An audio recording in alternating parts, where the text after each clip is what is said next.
Astra Travelers, and welcome to another episode of Tales of Teyvat, a Genshin Lore Podcast. Last week, we traversed through the desert again as we discussed the Pari and Pari Land.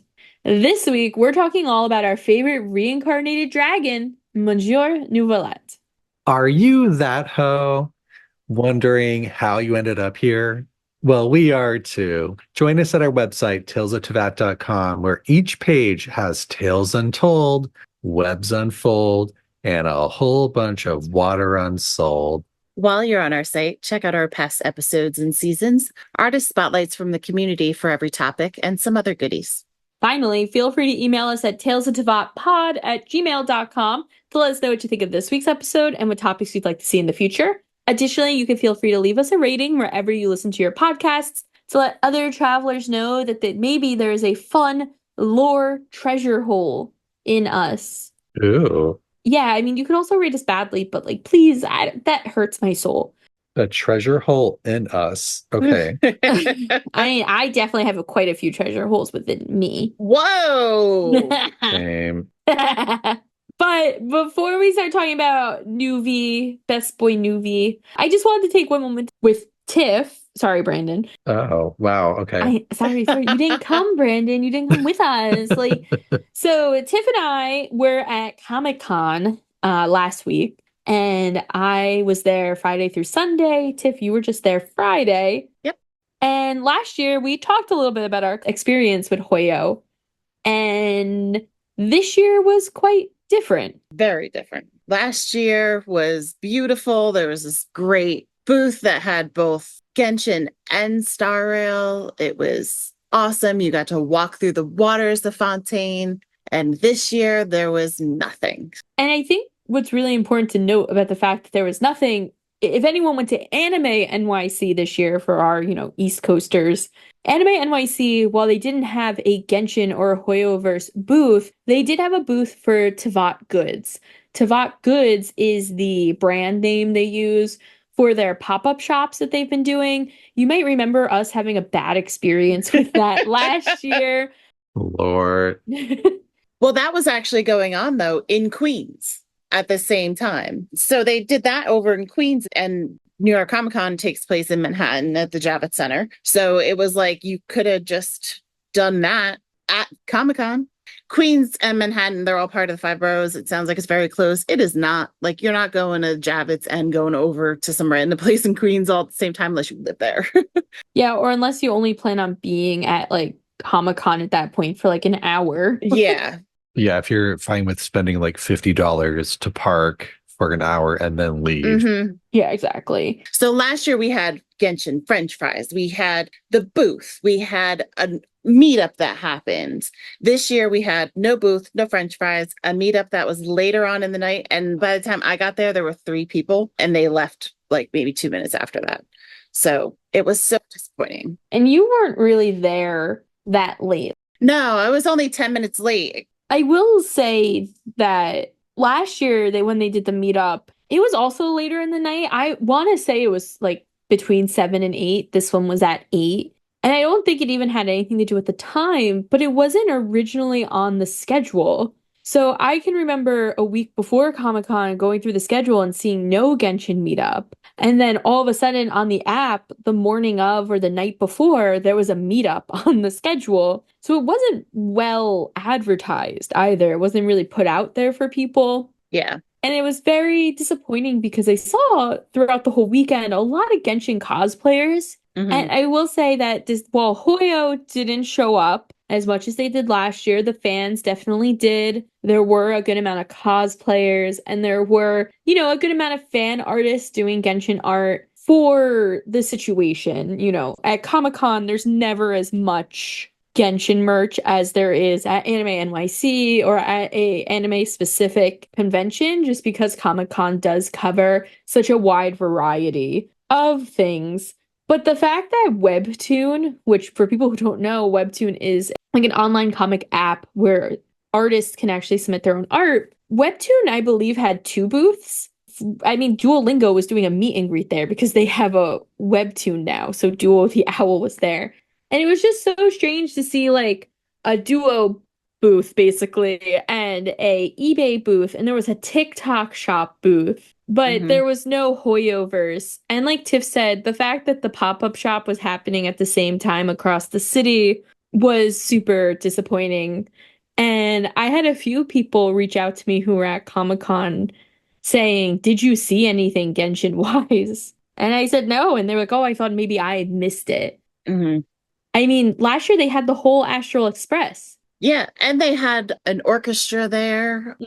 That booth was busy, like the whole, and granted, I only go one day. I don't go the whole weekend like you do. But even last year when I was there, every time I went past that booth, it was crowded as anything. Yeah, I like spent half my time there last year because every day it just felt like something different was going on, and they had a lot of things drawing you there. So they had on PC Genshin, and you could come up and try playing it. Same for Star Rail, and if you did that, you got primos. They had a passport for Star Rail that you could do, and if you did all the quests, you could get free merch. I think I gave Brandon like a lanyard I got from that. Yeah. They had both the shops. So they had a Star Rail shop and a Genshin shop. They had an orchestra show up, I think, for 2 out of the 3 days, playing the music from Fontaine. They had paid cosplayers there, including one of my favorite cosplayers. So it was just really disappointing to go basically like the opposite of 0 to 60. And that was a big difference from the year prior, too. And they just had like a booth and a cutout. So it was like they upped their game last year. And then I would have thought, I really expected that this year they would have had a booth that had Genshin, Star Rail, and Zenless part of it as well. And nothing. Yeah, there was nothing. They're going through a moment. Y'all don't make Dobby cry again. Oh my God. I'm going to call them up and be like, look, you could have showed up. I was going to say, did you see a lot of fans like in cosplay and not in cosplay? So I did. I will say I saw more cosplayers in Genshin cosplay on Sunday than any other day, but I definitely saw more cosplayers than I did Hoyoverse employees. I saw 5 kick-ass cosplayers, I will say. I saw a kick-ass Beto, Furina, Sino, Zhongli, and a Kuki. I was very excited about the Kuki, and I wish I had gotten to actually go talk to the person because it was great. Did the Kuki have... No, I'm not going to say it. Her butt cheeks out? She was sitting down. I couldn't tell. Okay. And I was on an escalator. Okay.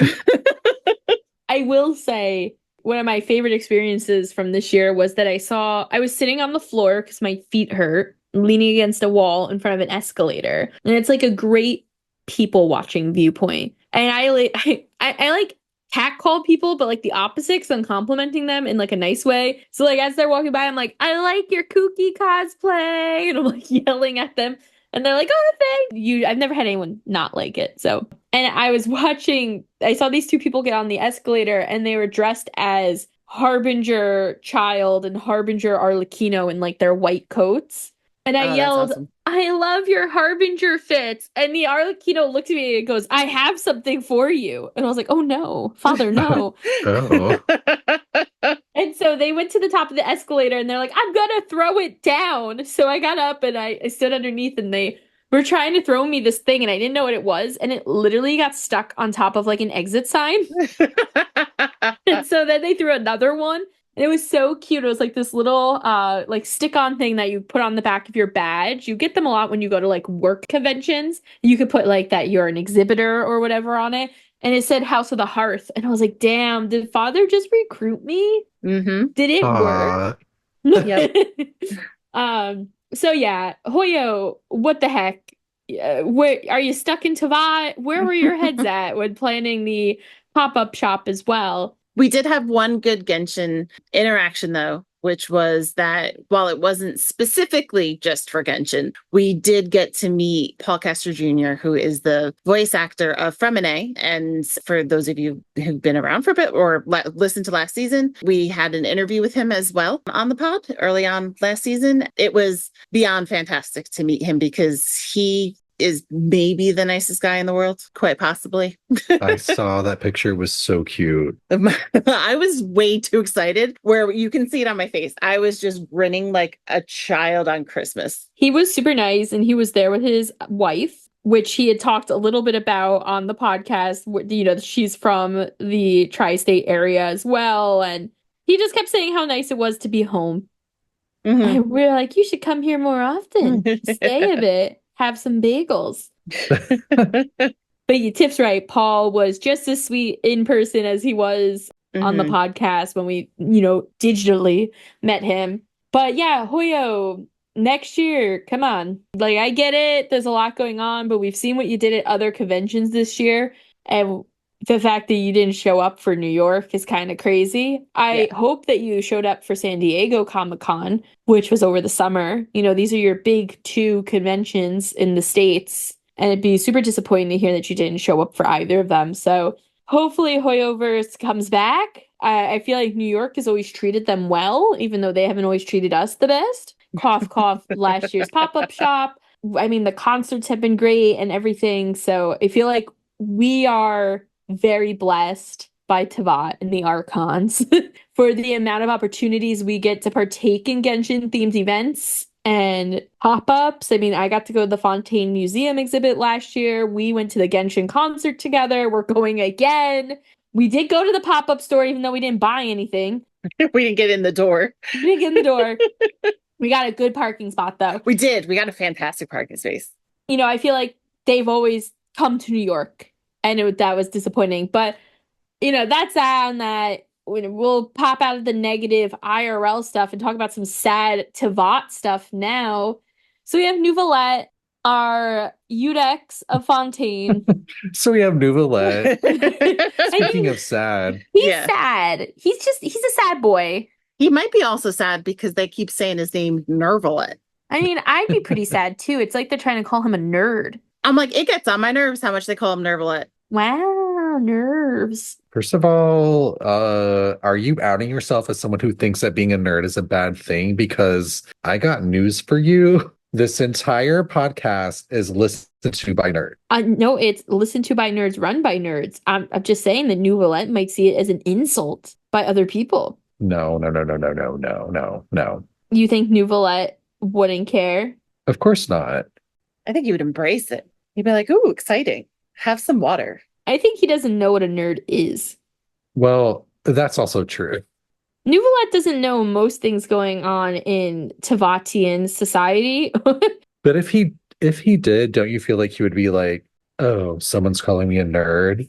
That's fine. I mean, he's a water nerd. He is a water nerd for sure. Oh, he is a nerd, and I'm a nerd. But Neuvillette nerd, it might hurt his feelings a little bit before he realizes. Or it might hurt his feelings when he realizes people are trying to use it as an insult. At first, he's like, yeah, that's me. And then he's like, oh, they think this is bad? And then he starts making some sort of proclamation law about nerds, as he did with the Melusines. But Neuvillette, what were your first thoughts? I think we all knew the truth at first. I feel like we were all like, that's the dragon. I just remember like sitting in the opera epiclese during, I guess it's the Archon, and all of a sudden we turn and he's there. And like both Paimon and Traveler are like, oh, look, he's right there. Oh, like they almost like kind of like fangirl out a little bit. And I kind of did that too. I was just like, oh, he's so mysterious. He's so cool. Meanwhile, he's staring at us with his sad eyes. Yeah, he's just like, I'm just trying to understand you weird humans. He's like, if you're even a human. So I've always liked him. I've always liked his story. In any story he has, I think he's one of the most not expressionless. What's the opposite of expressionful? You think he has a lot of expression? I think he does. I think in the moments that count, he is very expressive. But like 95% of the time. Yeah, but like when something really happens, I feel like he like reacts to it. Where I feel like sometimes it's just like, I mean, I guess that's all of Fontaine though, because we got a lot of tears in Fontaine. I mean, we did get his tears in Fontaine too. Yeah, we got his tears. Everybody was fucking crying in Fontaine. Not me. That's a lie. I was gonna say you cried at least for Navia's 2 little henchmen. Oh. Anyway, Brandon, what were your thoughts on Neuvillette? I really liked him. I knew he was the dragon right away. I was interested because he was very sort of protected. And I feel like you could tell right away that there was like a contrast between Furina and him. So we Yeah. were all kind of like suspicious of Furina and like sort of trusting of him, if that makes sense. Because Furina was very suspicious from the get-go. Mhm. Yeah. And Neuvillette, by comparison, seemed very trustworthy, even though he was kind of mysterious at the same time. So I feel like he was sort of someone that we, as an audience, wanted to get to know, whereas Furina was like in your face. So yeah, I was like intrigued by him, but also sort of trusting him. I was a little surprised when I found out that he was actually trustworthy. You know what I mean? Because like Furina, it's like you expected for the other shoe to drop with Furina, whereas you kind of expected Neuvillette to maybe not be so trustworthy. Yeah, and also that Furina and Neuvillette work pretty hand in hand. So you're like, oh well, she's crazy. Like right off the bat, you're like, this lady's nuts. Yeah, because they make it apparent that she's not trustworthy and he is. You're kind of expecting the whole time for her to be the trustworthy one and for him to be suspicious. But Right. then they throw a new twist in that makes it make sense. So Yeah, and I think too, like Furina comes off crazy right away. So when you meet Neuvillette, and you're like, oh, this guy, he's cool. He's chill. He's got a good demeanor. And then he's like, Miss Furina, and he starts treating her like a daughter, and you're like, oh, fuck. I liked Neuvillette right away. I wasn't here or there about him, but I think I started to open up more to him when I heard the story of Carol originally, and when I saw him and Risley give each other that one look during the Archon quest. But that's just me. They have a few times when you're just like, oh yeah, okay, there's something up there. Yeah. Whether or not you want to go down like a ship side of things or just that they both know so much about each other. Yeah, and Risley even shows that during the Neuvillette story quest when Yeah. you 100%. Feeny, was this like a new, like new ground for you? As someone who is obsessed with gay men being together, were you a little taken aback by your interest in two men being together who were not twinks? I know. It's the first time. Right? So, Brandon, you kind of read my mind. I knew where the question was going as soon as you started saying it. Yeah, this is the first time that I'm not like shipping twinks. Uh-huh. And I love it. Like, I have nothing against it. I have nothing here nor there to say about it.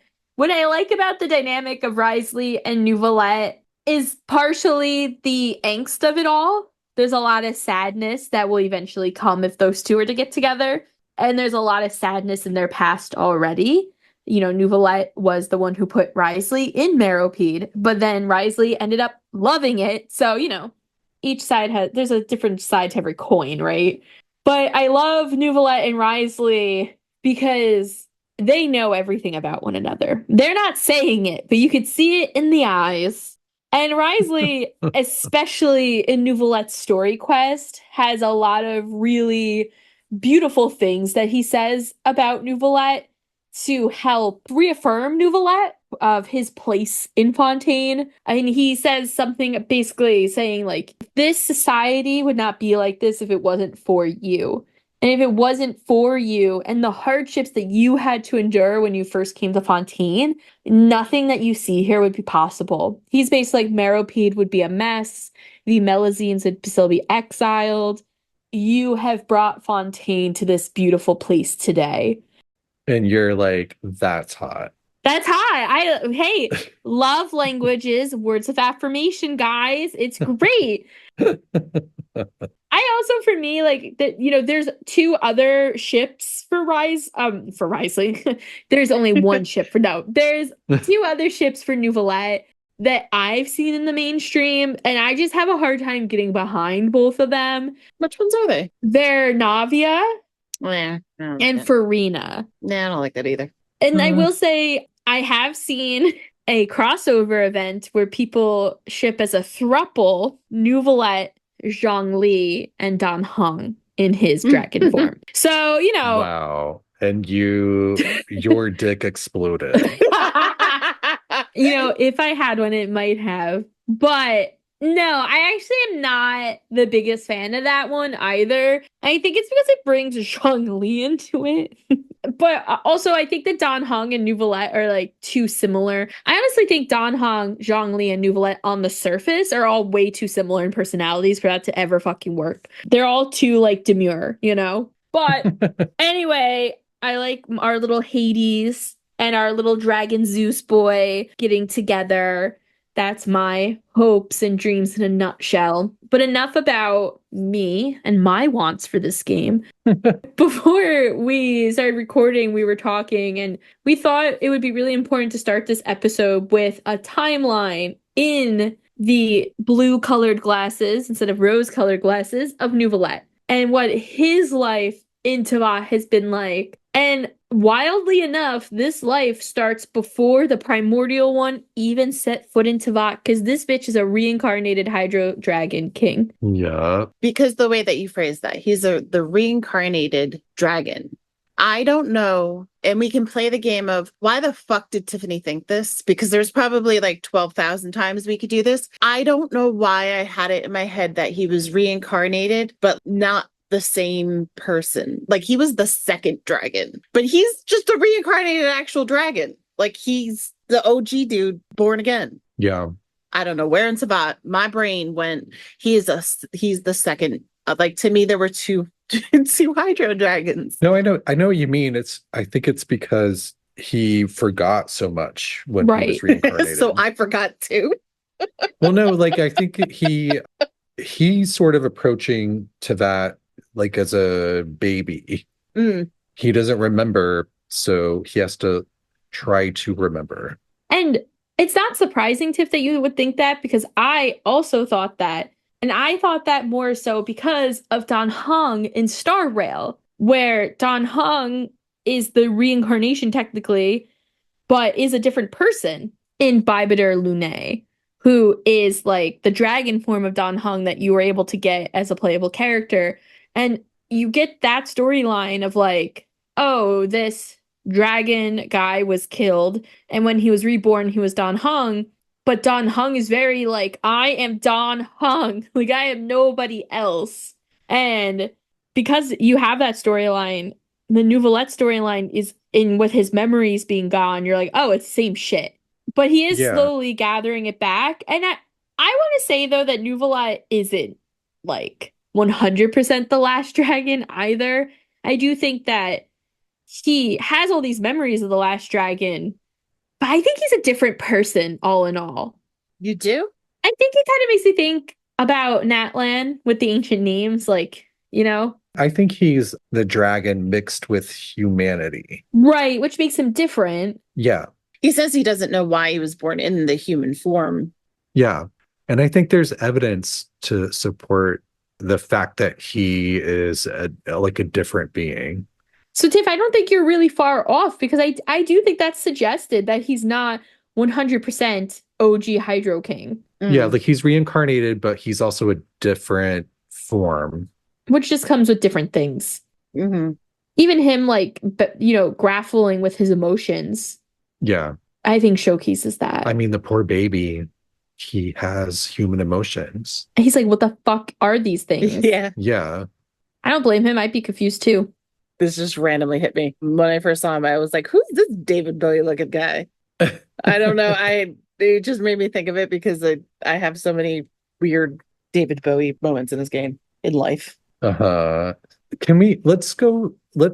do a brief recap of the Teyvat timeline through his storyline. Some of this is going to be repetitive from our last episode about the Pari because it involves Egeria, but I'm going to try to speed through it a little quicker than we did last week. So just a recap of the Teyvat history.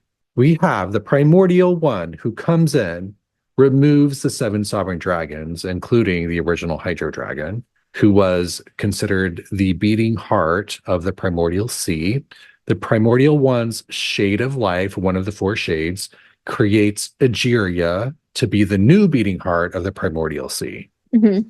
Egeria creates the Oceanids, and then creates the ultimate sin by giving the Oceanids human form. Egeria later dies during the cataclysm, and then Focalor is made the new archon. Now, Focalor somehow knows about Neuvillette being reborn in human form and sends him this weird, creepy invitation letter to come to Fontaine. Now, just as a reminder, the Hydro Dragon being reborn as a human was also a prophecy within Enkanomiya that came up during the Oribashi experiments on the Hydro Bishops, because they found that the Hydro Bishops were impure because they had been evolving. They evolved these powers of electro and cryo.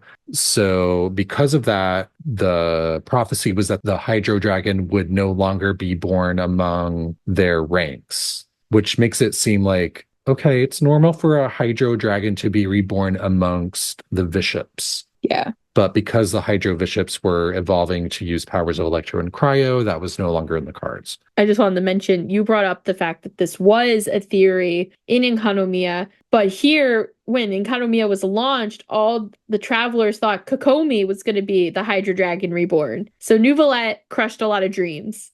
Yeah. I just wanted to throw that out there. Everyone thought it was Kokomi for sure. Yeah. So Focalor, so she somehow knows that Neuvillette was, the reborn Hydro Dragon in human form. Also, during the Remuria questline, which we'll get into in a future episode, we're told that no new Hydro Dragon could be born while Egeria was imprisoned. And I believe that the phrasing they use is while she, quote unquote, hibernated in the deep seas, which was when she was imprisoned after committing the ultimate sin, the original sin, I should say.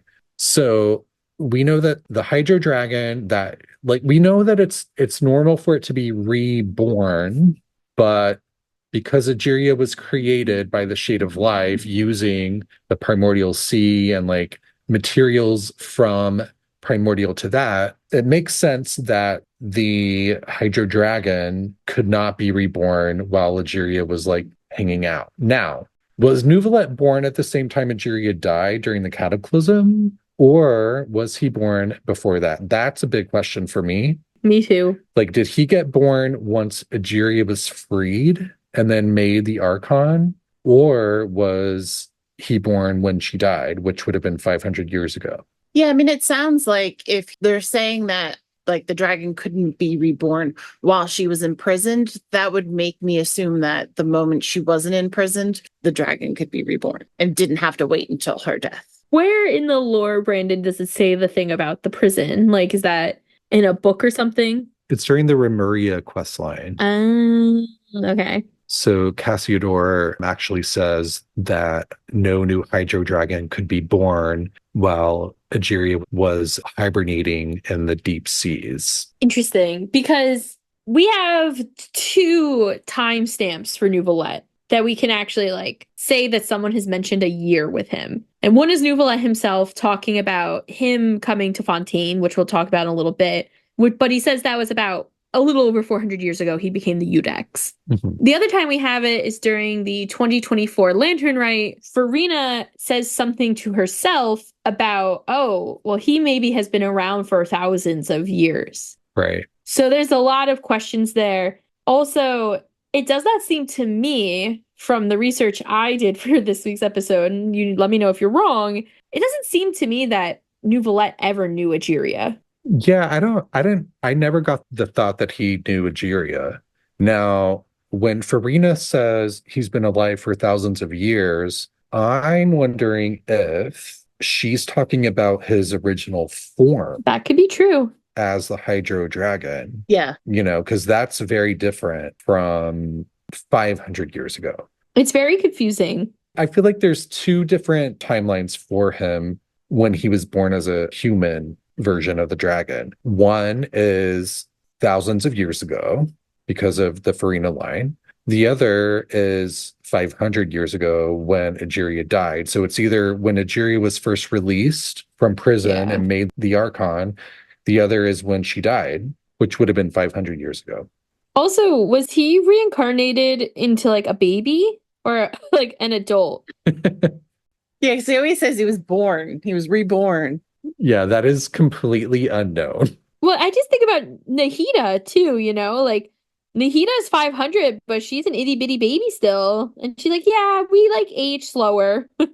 Now I know she's also an archon and it's a little different, but Was he born from, elemental power, like the same one that creates the slimes and the crystal flies? And it was just like this little weird human on a lily pad.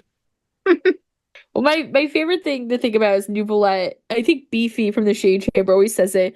Is Neuvillette swimming around Fontaine in his like 1950s era bathing suit with the stripes?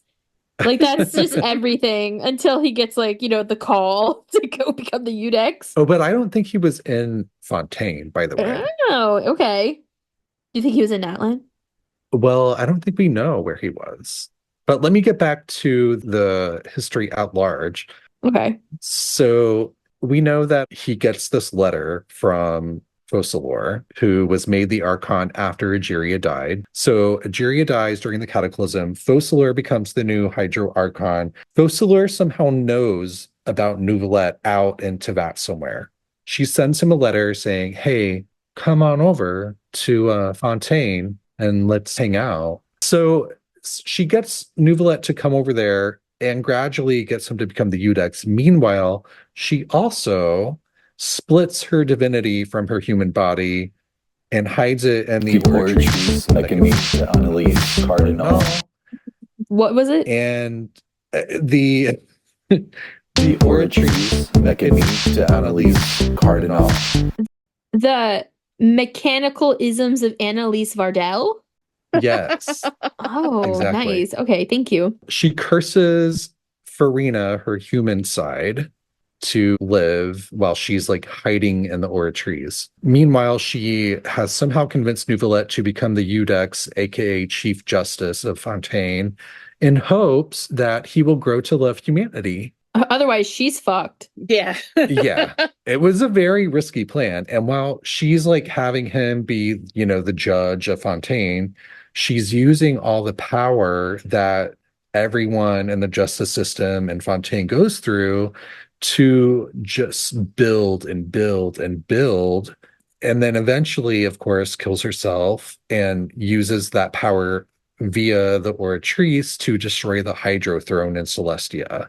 And that allows her to transfer the divine authority over Fontaine back to the Hydro Dragon, which of course is Neuvillette.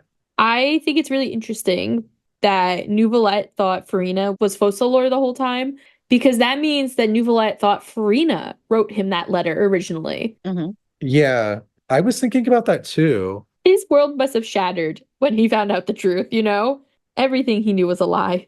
He was probably like, why is Focalor so, like, crazy? Why is Focalor so dramatic? Goes up to Furina one day. He's like, by the way, how'd you find my address? She's like, what? Oh, yeah, yeah. Oh my God, yeah, that's so true. She must have like been forced to play along and been like, well, I knew that your address was wherever it was because I'm so smart. She was like, the Hydro Archon never shares their secrets. But I almost feel like the way that listening to you explain that again makes me go, did Focalor's letter not actually be a letter, but did she make the reincarnation happen? Did she actually like do a little like witchy voodoo and be like, rise back up the Hydro Dragon, maybe reborn? That's a good thought.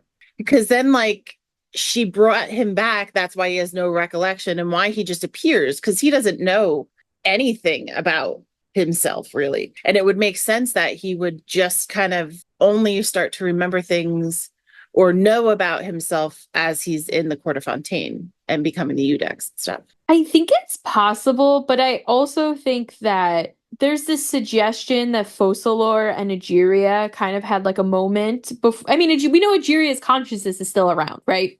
It's over in Pariland. It's in that fucking tree. And so there's a chance that because we know Focalor's was told about the curse Egeria created on their people, And the whole thing was that Focalors had to stop the issues Egeria caused. It's possible that Focalor only knew about Neuvillette from Egeria to begin with, too. I don't know if that's true. It's definitely possible that Focalor is the reason that Neuvillette was revived, but a lot of things seem to tie it back to Egeria. Again, whether or not that's Egeria's death or Egeria's, jail release, prison break. Or is it when she was in the puddle? If she was the one who told Focalor about the Oceanids and the sin, it could have possibly even been like a little scheming thing of, well, if we bring back the dragon, then we can probably fix this thing. I think that was Focalor when she became Archon, because Focalor, I believe, was originally an Oceanid. Yeah. Turned human by Egeria. Oh, okay. So I think that she was just like an Oceanid who gained a lot of power. She actually knew what was going on.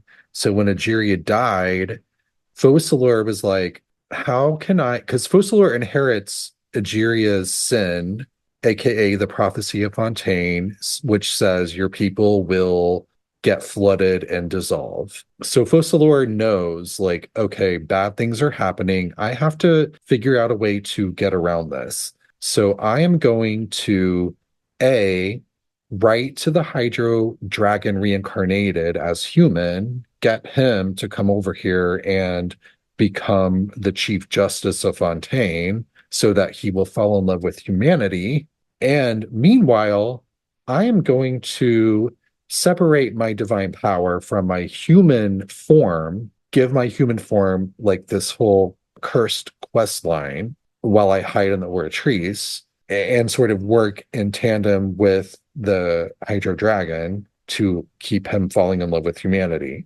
So when she had the power accumulated and knew that the actual curse was, or the actual prophecy was about to happen, she was like, I'm going to play my card and say, here we go. I'm going to destroy the Hydro Throne. I'm going to switch my power of the Primordial Sea over back to the dragon that deserves it. Mm-hmm. And I'm hoping that over the years of judging humanity over and over and over again, that you are a fan of them now, and that you will use this power in the benefit of humanity, which of course works. Neuvillette was reborn in a human body and has been grappling with this strange, complex bundle of human emotions that he wasn't used to as the Hydro Dragon. Yeah. And so now he's like, oh, I get it. Humans are okay, and we actually all need to work together.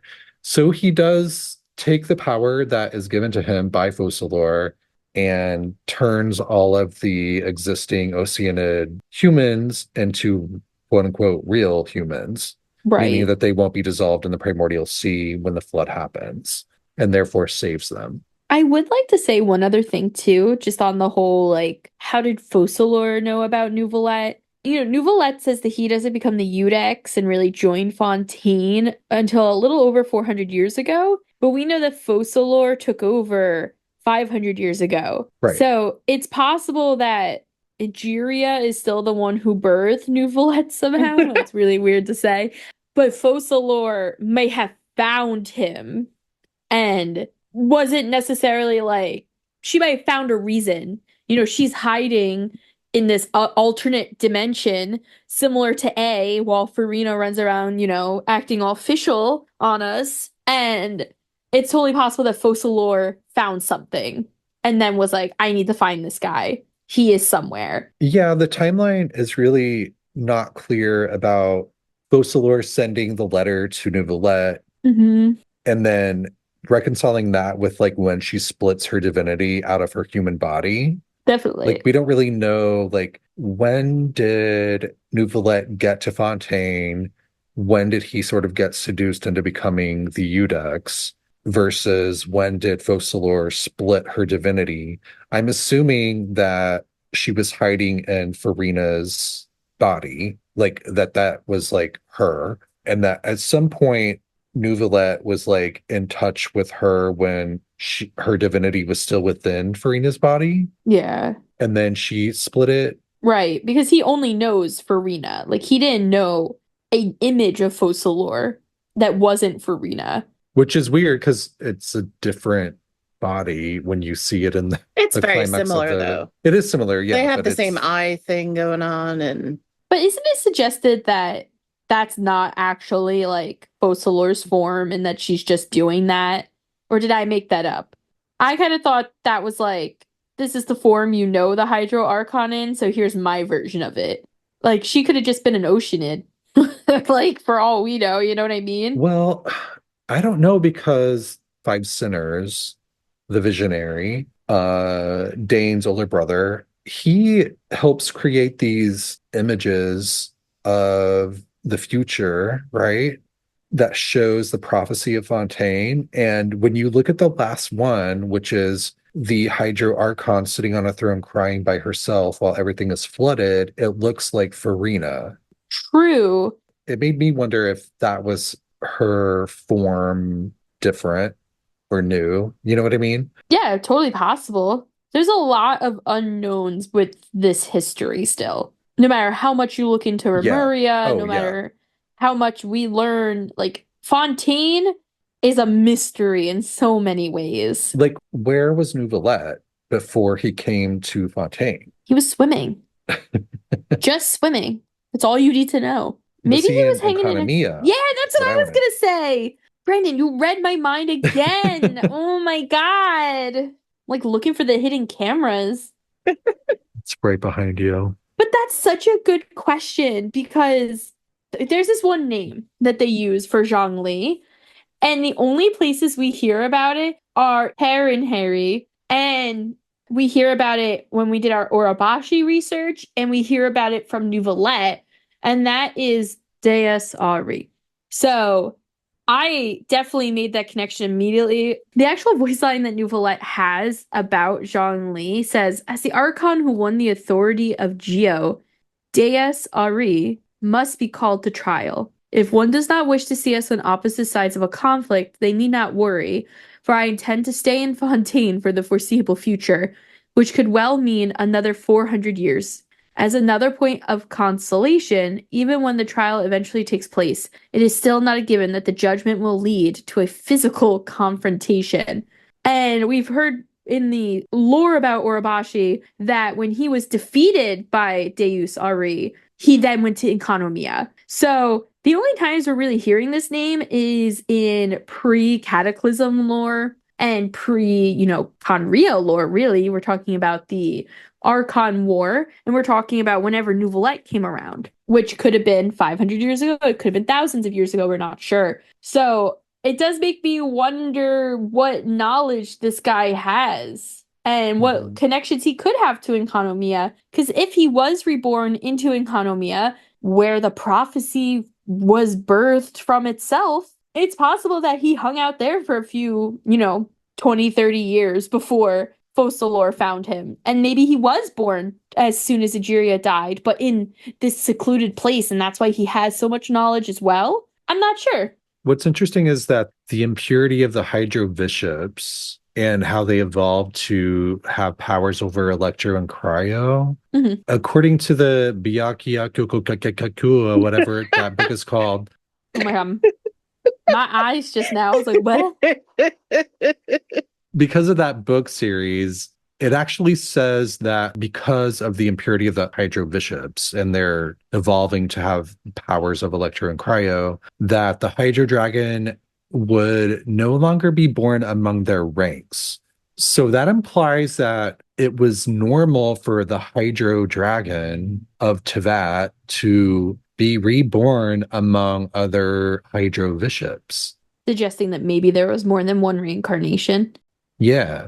And that since the Hydro Bishops were contaminated, that was sort of the reason why the new Hydro Dragon would not be reborn among the Hydro Bishops. It makes sense because humanity has like taken over the planet. It's like a plague on Teyvat, right? Mm-hmm. So if the Hydro Bishops are contaminated, they can't be the new Hydro Dragon. Egeria's gone. The primordial sea sort of manifests its new avatar. It makes sense that it would be sort of influenced or contaminated by humanity. Right. On top of the elemental light realm. So it makes sense that the Hydro Dragon would be reborn as a human. That's so big-brained, Brandon. Like, the elemental realms, they just get me. Like, there's something about them that drives me crazy. They're waiting for you. Can we go back to the timeline for a second? So we kind of ended with Focalors writes a letter and then eventually dies, right? That's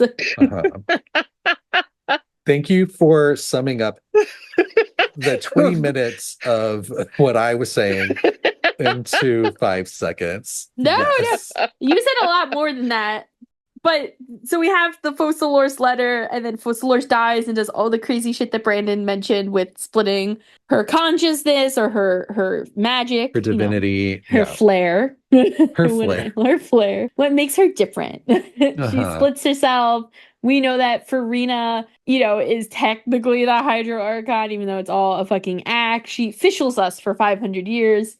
But when Neuvillette first comes to the court of Fontaine, he's not liked. They're kind of like, who is this bitch? Yeah, because he takes over from the people that were in charge at that time. The Archon, Furina, puts him completely into this position. And there were people who were doing stuff before that were just kind of ousted. It's like the old regime, which we learn about in his story quest, is where we actually see where these people were so pissed about it, because it was kind of like this outsider kind of came in and took over and got the highest position outside of Archon, of course, in Fontaine. And what's interesting too is that this is only the third regime within Fontaine. You had the Remuria regime, then Egeria's regime, and now you have the combo of Furina and Neuvillette. So the people who got kicked out too were people who were probably Oceanids who followed Egeria. We know that a lot of Oceanids actually left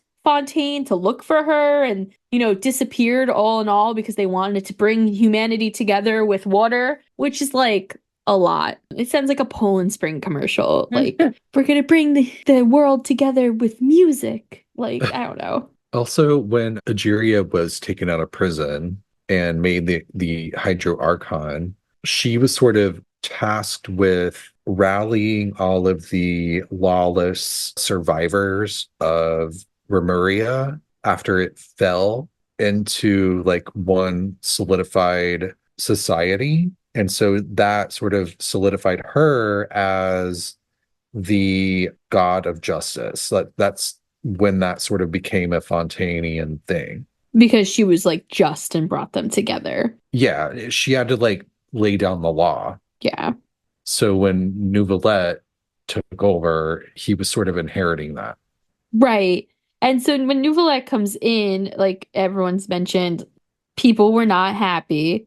He was not the old regime. He was not the old people in charge. And then pretty quickly within the time that he was in charge, he found the Melusines.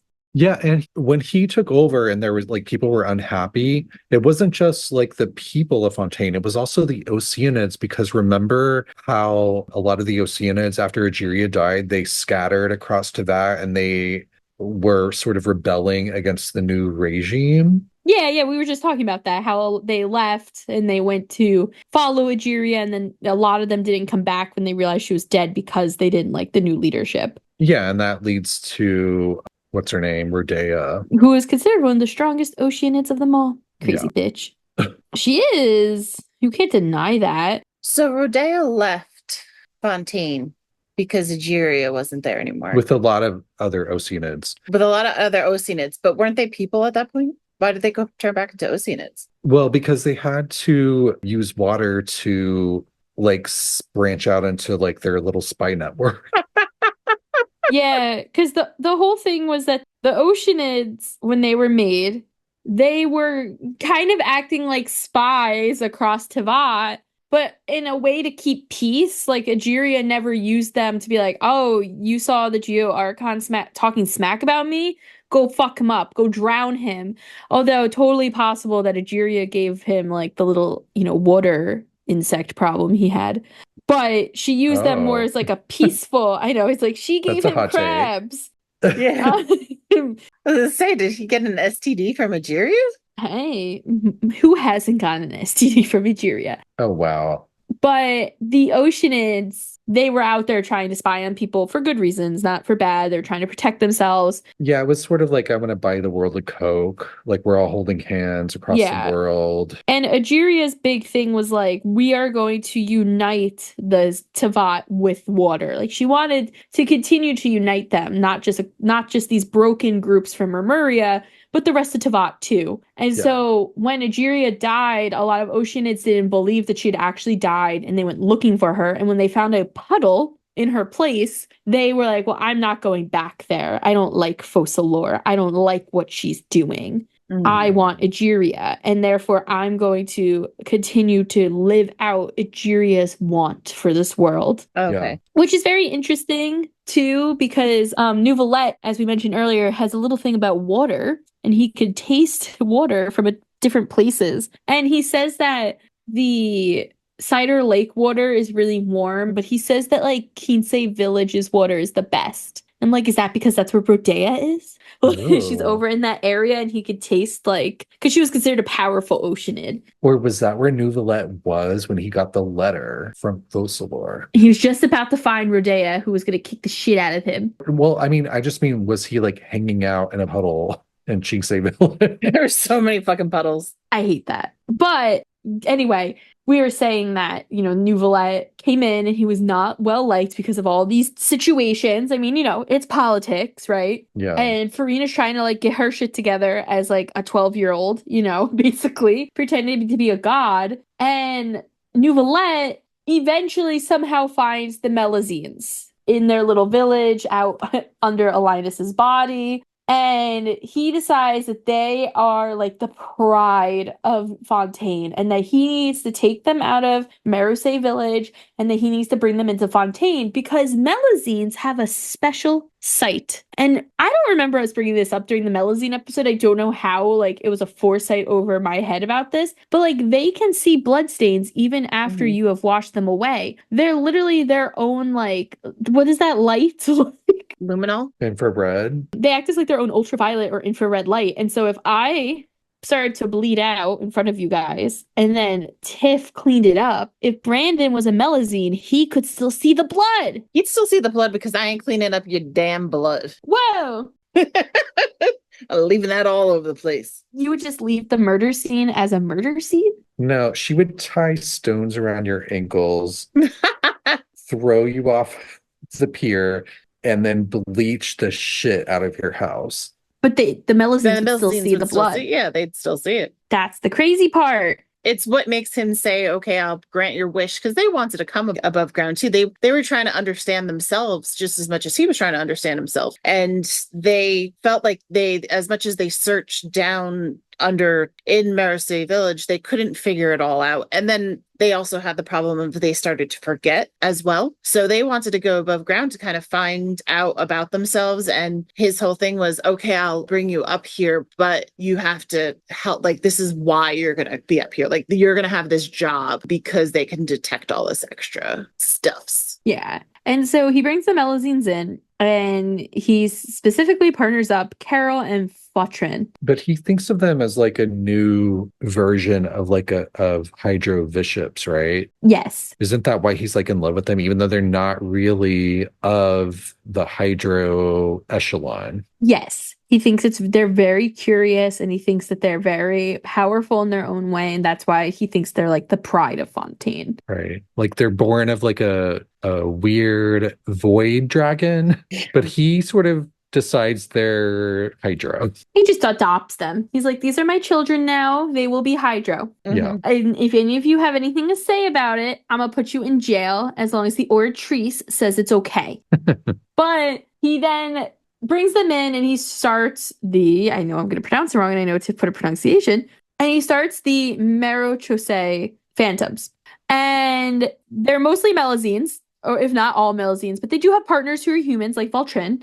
And they are tasked with solving crimes. And the people of Fontaine are getting mad because ever since the Melusines started doing this, there's been a ton of like investigations going on, more than there have ever been before. And so they assume that the Melusines must be setting people up. How you can imagine that the fucking Melusines are setting anybody up, I don't know.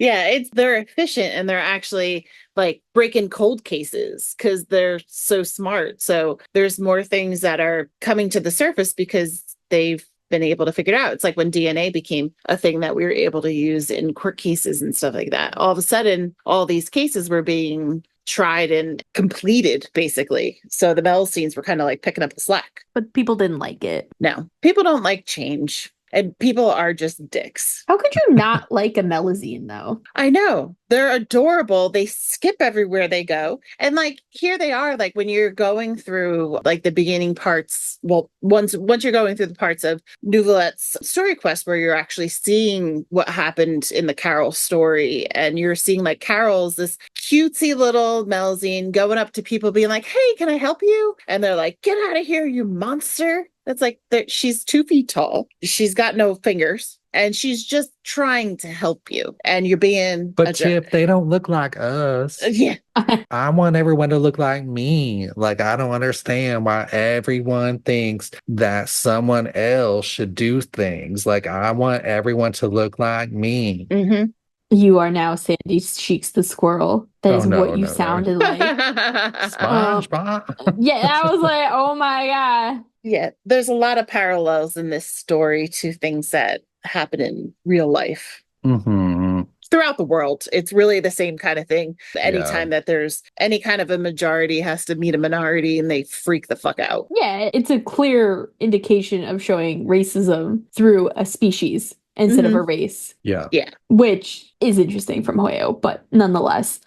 Also, not even racism. It's also like because the Neuvillette sort of decided they would be called, she, her instead of it. Mm-hmm. Because they didn't really have like a gender the way that we think of gender. So it's also gender discrimination. Oh, absolutely. Mm-hmm. I know. It's like once you get past the first level, you're like, fuck, people are racist to them. And then you're like, fuck, people are being like woman haters to them, basically. God damn it. Or just, like, oh, you're not allowed to be she, her. Like I decided that that's not okay. So yeah. But they threw rocks at her. They threw rocks at Carol. Like, it's just, ugh. The one guy's name is, and it's probably not said like this, but his name is Bad Erico. And I'm like, yeah, you're a Bad Erico. Although Bad Erico has a little bit of a change of pace. There's some other ones like Clotaire and Clodomine. Like have all these weird Frenchy jerk face names. but yeah, so Carol, is partnered with Voltrin, who is considered one of Neuvillette's like top people. His title is Captain of Special Security and Surveillance Patrol. The two of them are partnered together, and they're really considered like Neuvillette's left and right hand here. Like these are his two top people. And Carol has rocks thrown at her, like Tiff mentioned, is made fun of. People are yelling at her, telling her she's not welcome. And a small group of people plan a murder. Not Carol's murder, but a murder overall.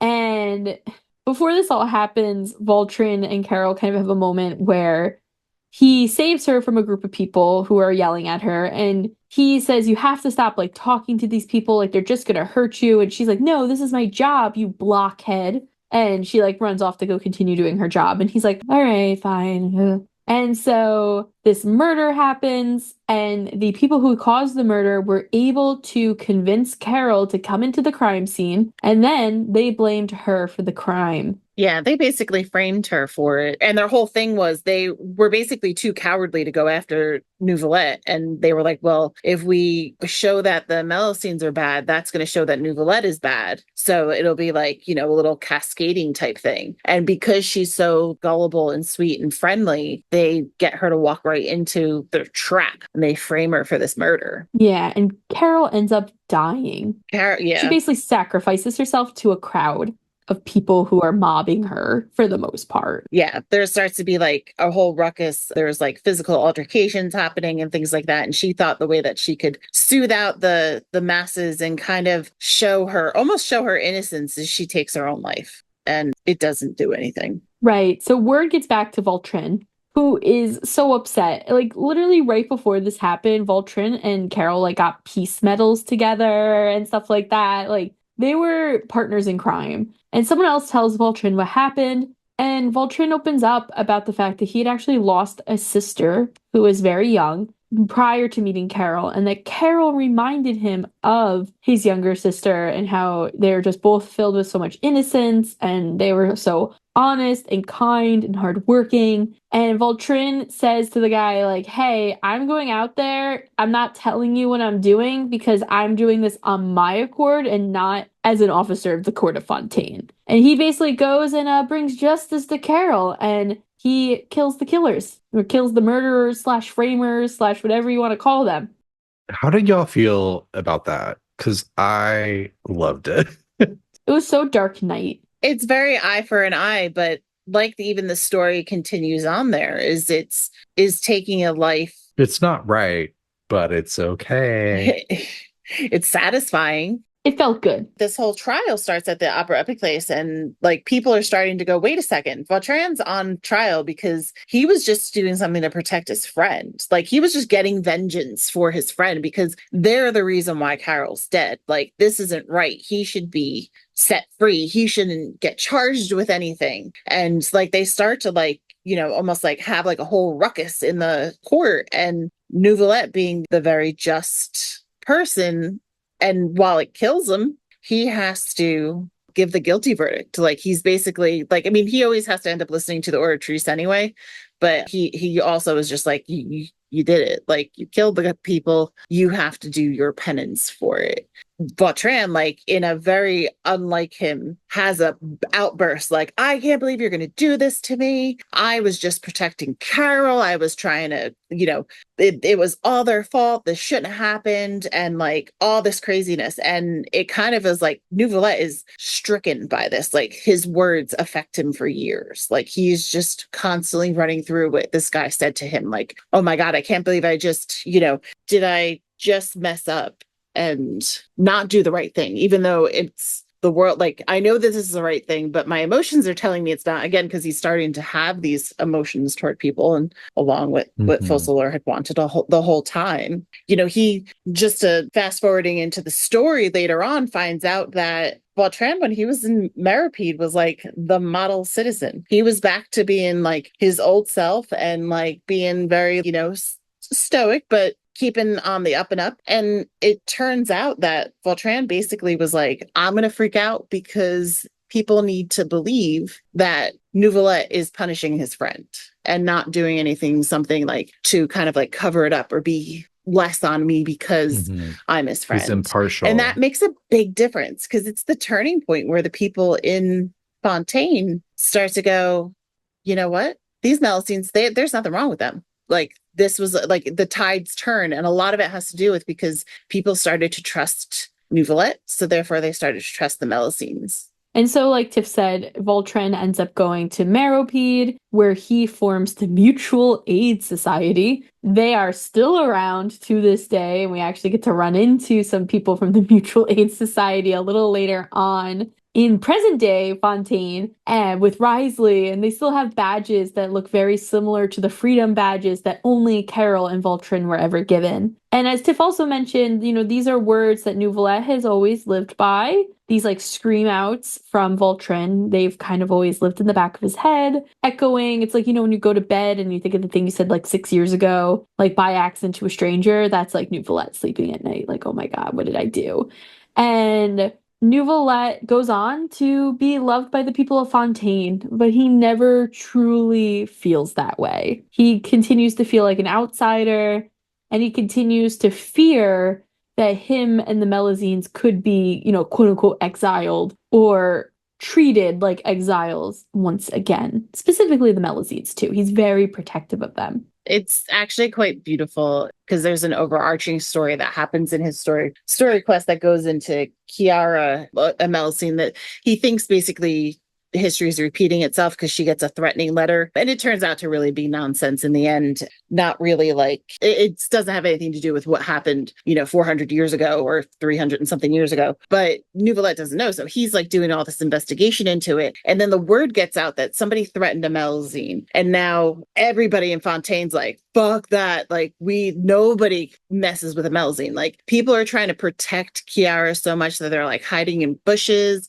Chlorinde has to put her back into the Palais Memoria because she's afraid she's going to freak out because all these people are just basically watching her to make sure that nobody hurts her. So it's like a complete opposite of what had happened with Carol. So after all this kind of like gets resolved, we go back to Neuvillette's office, and here's Kiara just standing up, just unfazed, like all this stuff's going on. And they're like, hey, you're safe. Everything's good. We figured it out. We got the people. There's nothing you need to worry about. And she's like, I had this dream because she knew Carol. She came up with Carol. She's like, and it was with Carol. And Carol told me our dreams are coming true. It's finally happened. And she's like, but I don't really remember what our dreams were. So, but it made me feel really happy. And it was like Carol finally, like her little Melusine soul got to like have like some rest because all she ever dreamed about was Melusines living with humans and having this peaceful life. And, at the end of this story that happens and it's beautiful and it made me cry like a baby. It was really pretty. Yeah. And to also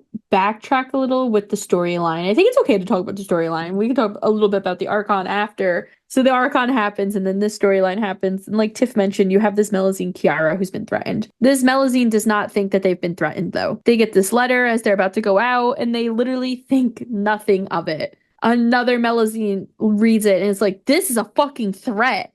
And Kiara's like, oh, all right, I guess we could do something about it.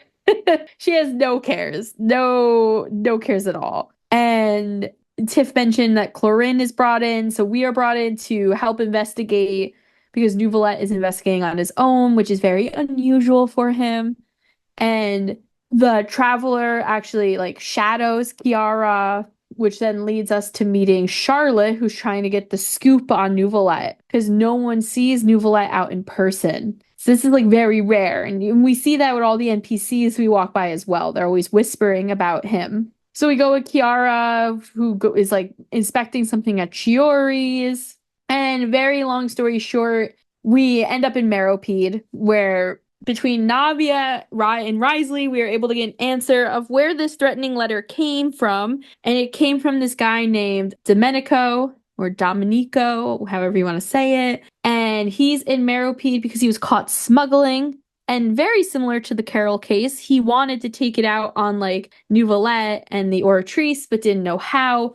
So he asked one of his friends on the outside to write a threatening letter to a Melusine. While we're in Meropide, that's when we see people from the Mutual Aid Society. We originally think that they are suspicious. They are not. And this is where we discover the truth. Risley says that he will make sure to take care of Domenico. And that is where Risley also says his very kind words to Neuvillette of reminding him of how much he truly does mean to Fontaine and the difference that he has made in 400 years. And then we get a really beautiful cutscene at the end showing Neuvillette walking through his past and a lot of the cases that really affected him. And we get the second hint at the Hydro Dragon, stop crying because it's raining, which I think is really sweet. The first person to ever bring that up is Fremine. He suggests that it rains because the Hydro Dragon is sad. And then we get a little kid in the streets saying it. And Cedrine even actually suggests that in her voice line about Neuvillette. So it really comes full circle, which is really pretty and beautiful as well. And in that cutscene too, it's so nice like how it shows the different pieces of what's happened over the time. And it includes Elaine and Seymour back from the Narsitzenkreuz saga as well. You get to see them. You see Navia mourning the loss of her father. You see Risley being like, Meropide's kind of nice when he takes over. And, maybe this is the place for me. You see Carol and Valtrin. So there's a lot happening. And it shows some of these highlights in his life. And especially with people who ended up helping him throughout the story quest. Seeing Risley and we know Risley's case is one of the cases that he's upset about. Risley killed his foster parents for a good reason, but he had to go to jail. So we see that. We also know that the case against Callus, Navia's father, where he was wrongfully incarcerated and then killed, also was something that bothered Neuvillette. So we get to see these like for full circle moments since Rise and Navia both helped Neuvillette figure out who the person threatening Kiara was as well. But that being said, Neuvillette is also involved in the Archon quest. If you go back to the very beginning of this episode, Tif mentioned that we meet Neuvillette in the theater when we're there to see Linny's performance when shit gets real and someone dies at a magic show. And the best detective ever shows up, aka Detective Paimon. Not Hazo. Sadly, where was Hazo? In Watasumi Island. He's on vacation. He was like chasing a butterfly. Chasing his dreams out in these streets. But like a lot through the Archon quest, obviously there's a whole trial that happens. There's 2 trials that happen. And you see Neuvillette constantly as this stoic, stone-faced kind of figure up in his crazy little balcony seat while Furina's like being all dramatic and crazy. Well, can we talk about why he took that job? I mean, we touched on it before. I think Tiff talked about it. But like he took this job, which was sort of, I guess it's implied to be offered to him via Focalors / Furina. So he becomes the Iudex, but like there's a part of a quest line later where Paimon on our behalf is actually questioning like why he did it. Like, oh, you're the Hydro Dragon, so why are you the Chief Justice among the humans of Fontaine? And Traveler kind of like smacks her on the shoulder and is like, stop asking questions. But it's a good question. And he's like, well, I'm trying to figure out the meaning of my existence. Same man. So he mentions that he lost a lot of his memories when he was quote unquote born. Like, what exactly was his connection to the primordial sea? He doesn't know why he was born into human form or what his purpose is. And we sort of push him on this, and he suggests that maybe the other elemental dragons that are scattered across Teyvat might be able to help him. Excuse me? Yeah. that was my like automatic response. I was like, what do you mean others? Yeah. He's like, you've met them in your travels. We've met a Pep. A Pep is technically dead, though. Like, aren't we just seeing like a Pep's like ghost? I don't know. How is she gonna eat you if she's dead? She didn't eat me. She's gonna. No. She's not. A Pep's reincarnation's gonna eat me. Let's get it straight. No, anyway, I want to know who these dragons are. I don't know if it's supposed to be like suggestive of like an Ashtaha or a Zhongli. This was very concerning to me. Just saying, and especially because, and I know I haven't finished Athlon, so I can't say too much about it, but there is a quote from First Pyro Archon that says, someday when they return, as in the dragons, their true ordeal shall begin. So, there's a lot. I know there's a lot going on. Anyway. Yeah, and to be fair, he doesn't say the other Archon or the other sovereigns. He just says the other elemental dragons. So it could be anyone, really. They're scattered across Teyvat. He's thinking that they might be able to help him remember or understand himself a little bit more. But he says that visiting them abruptly could pose a risk. So they're chaotic. They'll kill him. Like, yeah. Can you imagine going down to the Baptismal of a shop and being like, hello, can you help me find out about my life? They'd be like, man, they'd eat him. A Pep's gonna eat him. Ashtaha would definitely be pissed. Be like, what? A Pep's gonna stomp on him. Like, but the whole thing is that he took the job of Iudex, at the behest, of course, of Focalors, to really figure out more about his humanity, because he was born as a human and doesn't understand these emotions that he's having. The emotions he kind of comes to appreciate, I think, by the end of the Archon, right? Like, yeah, the humanity left inside of him. He sort of like embraces that humanity. I will say that we should just talk a little bit about his involvement in the Archon line. So like we mentioned, he has the whole Linny death and there's the trial.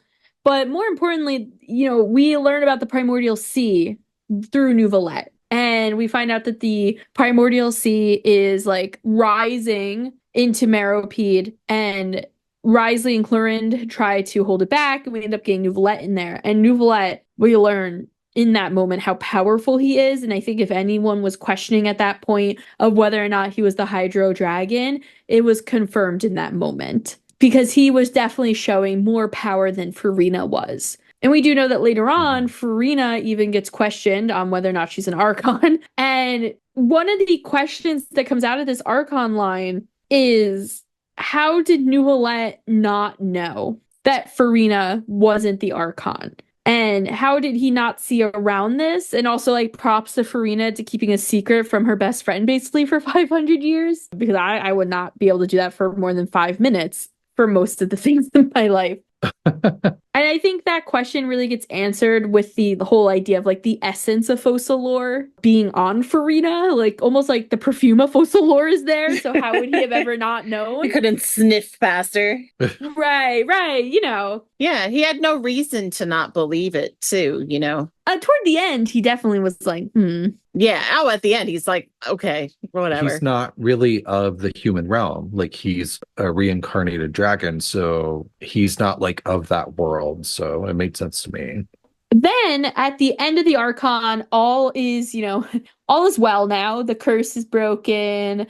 Focalors is dead. Yeah, well, before you get past that part, though, I think it's really interesting, though, is like it comes to like what we said earlier. Focalors made a gamble. Is Neuvillette going to care about people enough to actually like help them out? So at the end of when Focalors basically tells him the whole thing about the Ortrice and the fact that like the Ortrice was powering all of Fontaine, and she says that was only a fraction, the rest of it was building this execution to off her and give him back his power. And she's like, and I know that you'll do the right thing. And it's almost like, you know, he has that moment of like, well, I'm going to, like, it's just for me to save these people. They shouldn't be punished because Egeria turned them from Oceanids into people. So in this flood, I'm not going to let them all dissolve into a big giant puddle. So at that moment, like when she gets ixed,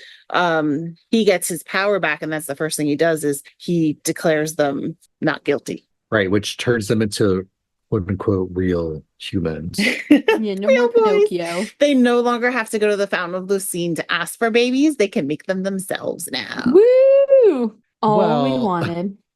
I think they were reproducing. No. They had to go to the fountain and ask for a baby. Well, they were going to the fountain and I feel praying like it's for up a for child. debate. Yeah. They were going there to pray for a child, basically to ask, like, as if you were like throwing a penny into a fountain, like it's like our wish is to have a kid. In my mind, though, that's how they had the baby. And poof, baby. Immaculate conceptions all around. Yes, I tried to make that lady. I personally tried to make that lady in the forest of Mondstadt pregnant.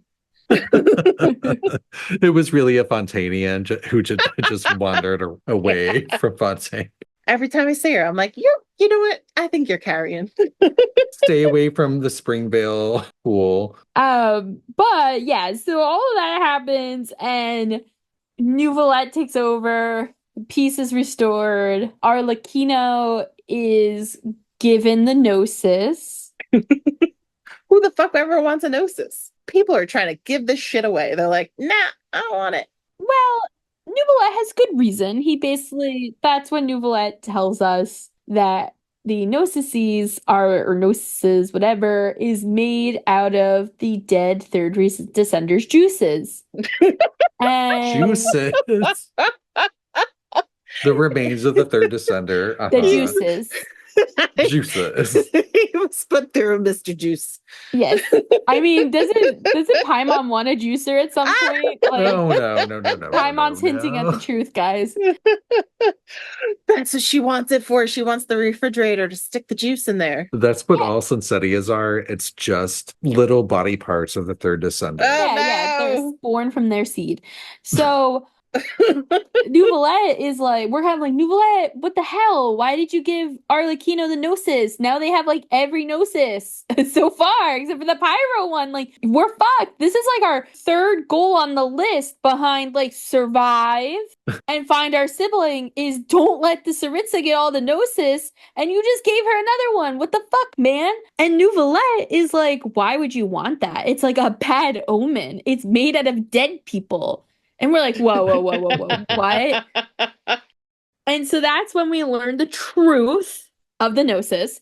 And that's also when we learned that the Gnosis has nothing to do with the power of the dragon. So the 7 dragon sovereigns do not have anything to do with the Gnosis. It's really about the throne in Celestia. So once that celestial throne was shattered, he was able to get all of his powers back, suggesting that if, we go back to Zhongli, yeeted his like dragon form, made it look like he was dead. And even though he doesn't have a Gnosis, it's suggesting that Zhongli still has his celestial throne. Yeah. So Zhongli would not be able to. Yeah, I was just using Zhongli as an example since he's technically dead. Gotcha. I follow. In the eyes of the people, like another dead archon. Zhongli too would have to find a way to destroy the celestial throne in order for a Geo dragon to get their full power back. Same for Venti, same for A. None of them have done that, even though they don't have Gnosis anymore. But this leads into a really interesting conversation about visions, where Neuvillette mentions that he has put aside some of his power for granting visions, but does not necessarily suggest that he is the one giving the visions. The age-old question that we always have, who gives the visions? Yeah. And when he's talking about visions, he says that he doesn't need one. He also mentions in his conversation about visions the usurper, which is the heavenly principle. It's just another name for them. And mentions that they got hurt in this like great war of vengeance. And he says to continue to subdue and control the resentments and loathing of the world, the usurper and the one who came after created the Gnosis. So there's a lot of resentment and loathing of the world. And these were memories that he regained after Focalors killed herself and transferred her powers of Hydro over to him after destroying the Hydro throne in Celestia. So he suddenly gets like his dragonness back, and then he gets memories back after that. So and I would like to know, by the way, like what other memories did he get back? Mm-hmm. But the ones that we're, familiar with are that he remembers that the heavenly principles functions were ruined when she and the second who came fought in the war of vengeance. And that's when they created the Gnosis out of the remains of the third Descender, which of course established the Archon War, because that's when the 7 seats of Celestia were created. Right. This goes back to what you were saying earlier, though, Feens, too, about the ancient names in Natlan. Something that we just recently learned about, of how when they get their ancient names, like, we were talking about the reincarnation type of an idea, but when they're given an ancient name, they get the memories of the original person, too. So it is very parallel to what happened to Neuvillette, because granted, they were his memories, but like it was like all of a sudden like the light turned on. And one of my favorite things though, that Neuvillette gets the light bulb turned on, he gets his mems back, but he also kind of gets a little sass involved, which is my favorite. He gets sassy. Yeah, so like this is when he's basically like he becomes Eula and he's like, I'm gonna get vengeance on everyone. What? And he immediately, you gotta hear me out. I know, I'm sorry. Go. I'm loving it. His sass is only thrown at the other archons. First off. Well, other archons, you mean the archons? The archons. He's not an archon. But not Furina is more so what I mean. Like he doesn't throw any of the shade toward Furina, but the others. Well, doesn't he like Nahida a little bit? Yeah, a little bit. But also I think he's like, she's a baby. So my favorite thing is that he thinks that the fact that like Zhongli and Venti wear visions is like fucking ridiculous. His exact quote is, "Excuse me? You're saying even some members of the 7 don a counterfeit vision before mingling with their people?" My apologies. I was just caught off guard by the absurdity of the situation. Because people apparently have told him that he should have worn a vision before he was more out about being a dragon. Not that like everyone knows he's a dragon, but he's a little more open now, I think about it. But he's never worn a vision. And people were like, maybe you should wear a vision so that people think that you're Hydra. And he's like, no. He's so iconic. Excuse me. Yeah, my apologies.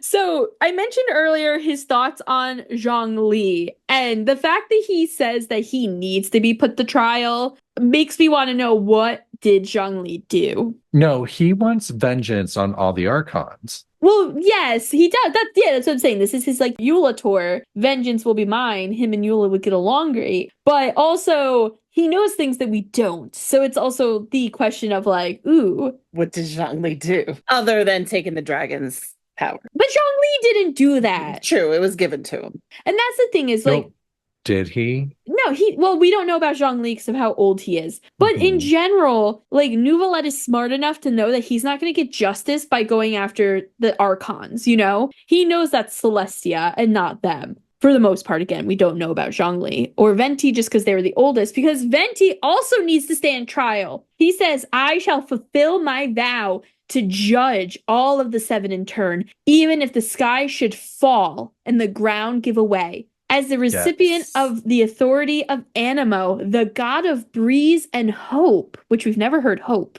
must also stand trial. But then wait for it. He goes, he spends most of his time being a harmless drunkard, you say? Well, even so, I must meet him for myself and proceed from there. He's like, he's just enjoying life. Maybe I'll leave him alone. Like, Feeny, I know that you and I differ on this, but I love it. I want Neuvillette to destroy all the archons. Well, I just think that Neuvillette is smart enough to know that these aren't the people at fault for his situation. And I could see him wanting revenge for Furina and the fact that none of them ever were like put two and two together, Well, he actually says something about the heavenly principles, like the laws of Teyvat being glossed as, I forget what he says, but he basically is like, these are rules that will be burned away with the fire of vengeance, which is interesting because in Natlan, we sort of get the vibe that there's some kind of dragon that might burn away everything. Which there is no voice line yet about Moika. It's not out yet. Oh, yeah, I guess that makes sense. They usually don't add those voice lines until after the Archon. Nahida, like Brandon said, he kind of has an okay thing with Nahida. But with A, at first, he's like, same thing. He's like, I have to fulfill my duty. I gotta do this. And he goes, it's suggested that we tell him about the whole Plane of Euthymia thing. And he's like, oh,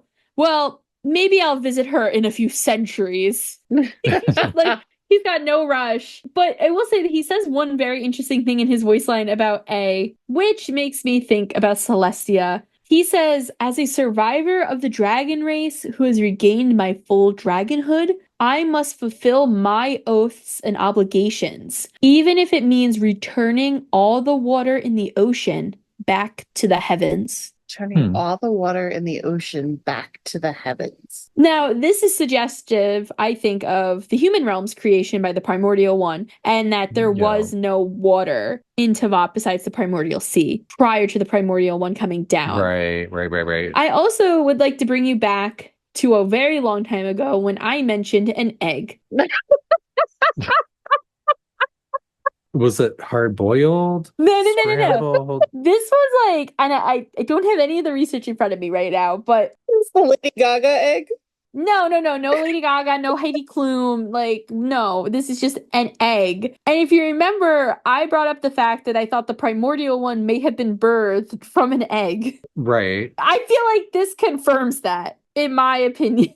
Because of the water needing to go back up. Well, because the whole egg theory was based around something where this god was born from an egg and then brought the water and the land and the animals to the world. Okay. So I think this is suggestive that, like, the yolk is the ocean and, like, stuff like that. Like, I just think that this is suggesting a bigger story overall. Gross.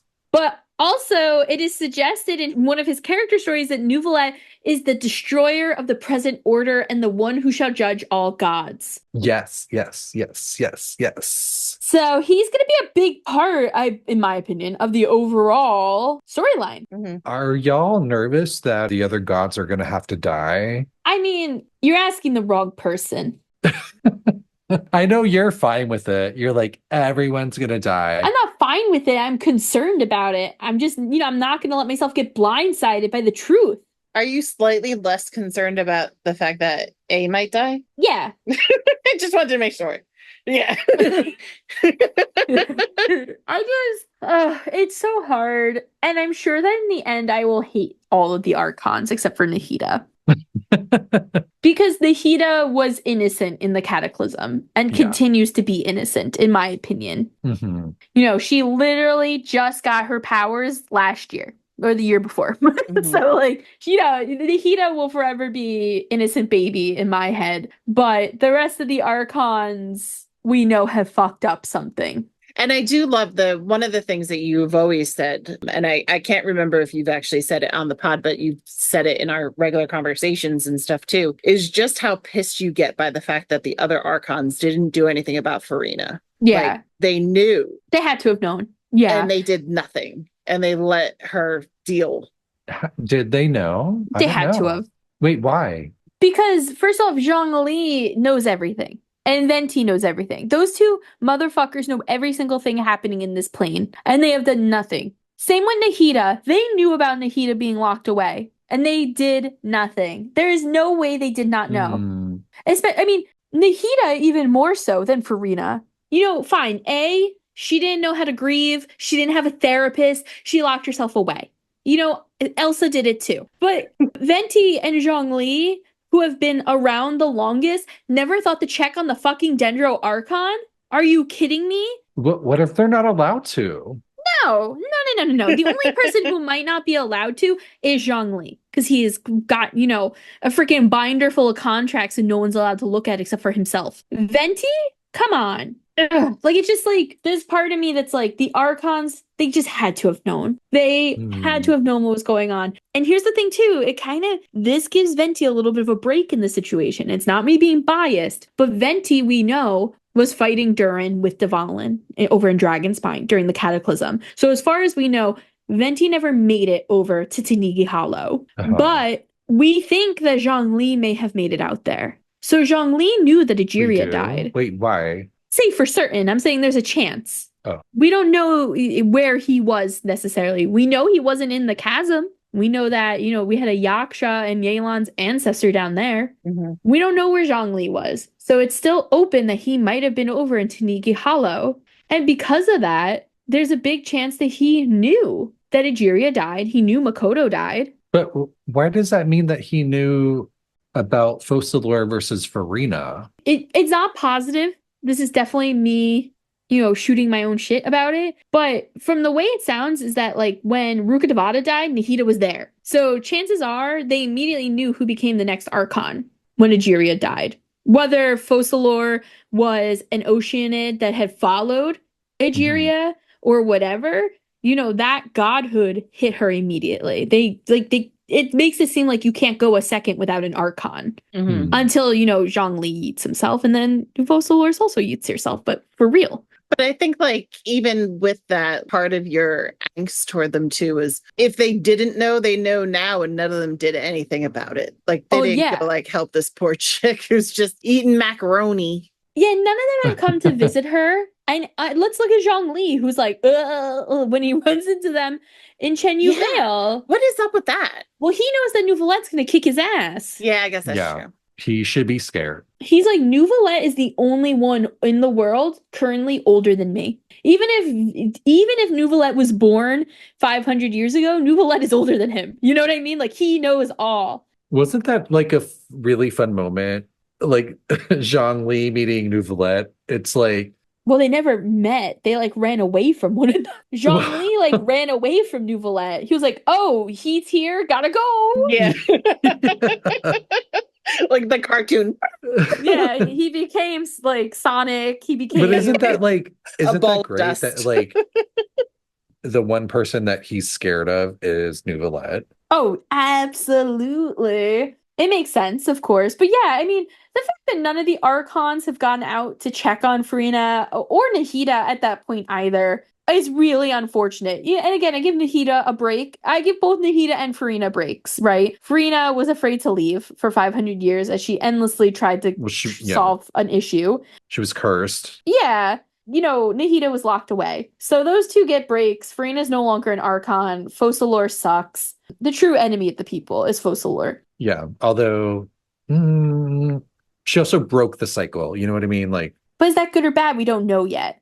Well, it was bad because it was at the cost of Furina for 500 years. But, and I'm not saying this, I'm not trying to hate on Furina, but what is the cost of one person suffering for all the other lives, right? Exactly. That's the biggest, like, psychological conundrum that we've always had, in the human mind, is at what point do you sacrifice one for the many? Yeah. It's easier to say the many when the one isn't somebody close to you. Right. So, that's my thing with the archons.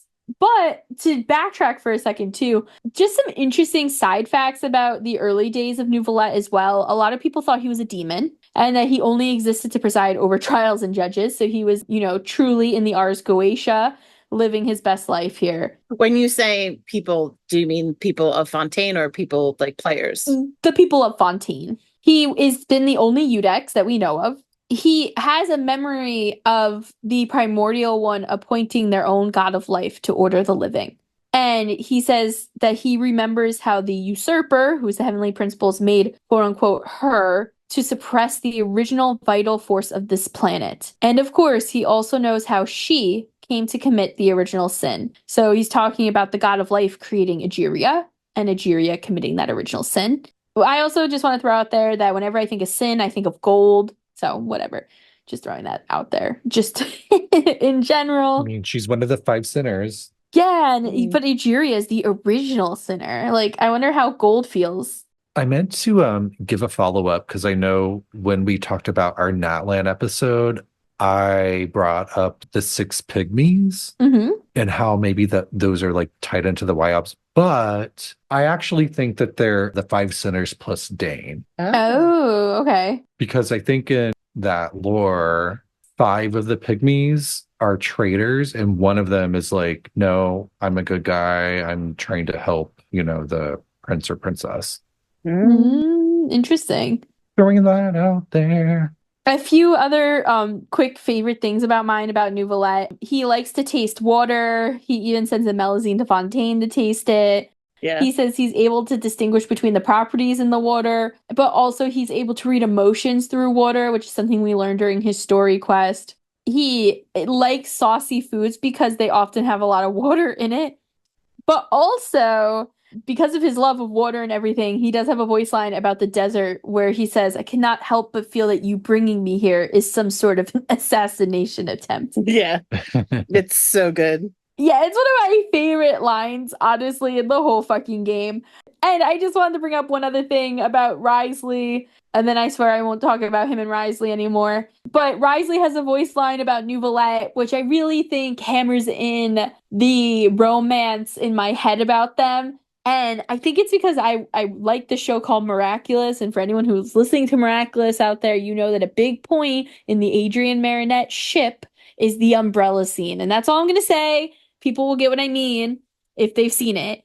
But Wriothesley says, I was once summoned by Neuvillette to discuss some matters with him in his office. And when I approached the Palisades Mermonia, I saw him standing by the road, completely drenched in the rain. I held out an umbrella for him, and while he thanked me politely, his expression was a little distressed. I can only assume that I disturbed him in the middle of something. So Wriothesley, came to his rescue. How fucking cute. And he showed true emotion in front of Wriothesley, which he's only really shown in front of Sigewinne before. Yeah, that's true. He does not normally show emotion in front of other people. Yes.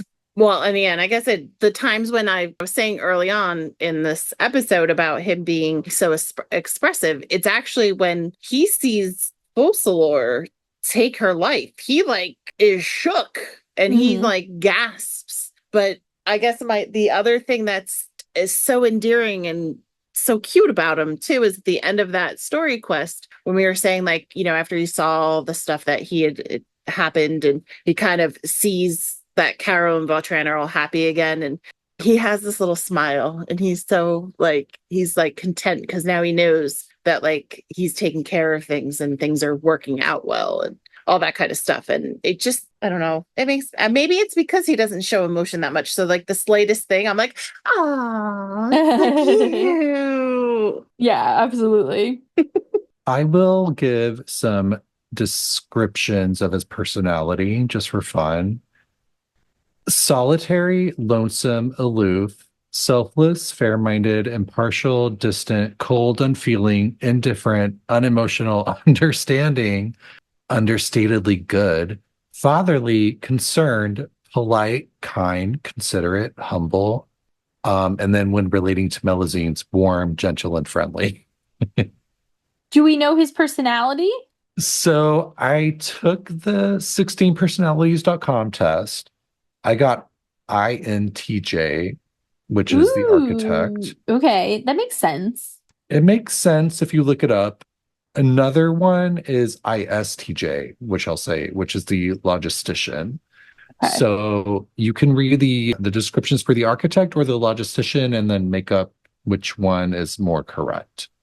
I feel like I'm going to go with the first one, just based on my like general knowledge of the test.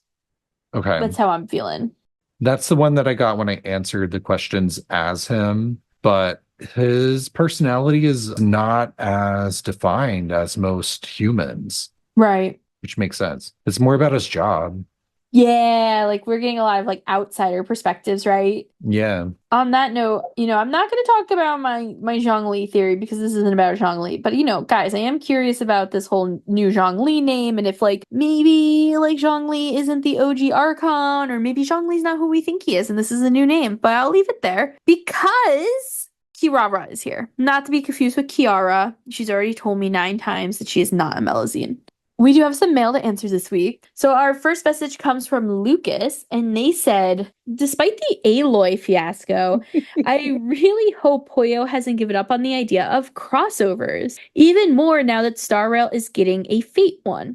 So which characters/franchises would you like to see? Personally, I can really see 2B from Nier Automata fitting easily in the cast, at least gameplay-wise. And let's be honest, every game needs Hasune Miko, no matter the style or genre, even though Faruzan looks like her. A Link just being given to everyone once if Genshin came to Switch would be fun as well. So Link being from Zelda. So what crossovers are you interested in seeing with Genshin? Ooh. Feens and I are Fortnite players, and Fortnite. always say that it would be fantastic if we got Genshin characters in Fortnite. Absolutely. It would be so good. But what about characters coming to Genshin? I want Mr. Peely the banana to come. No.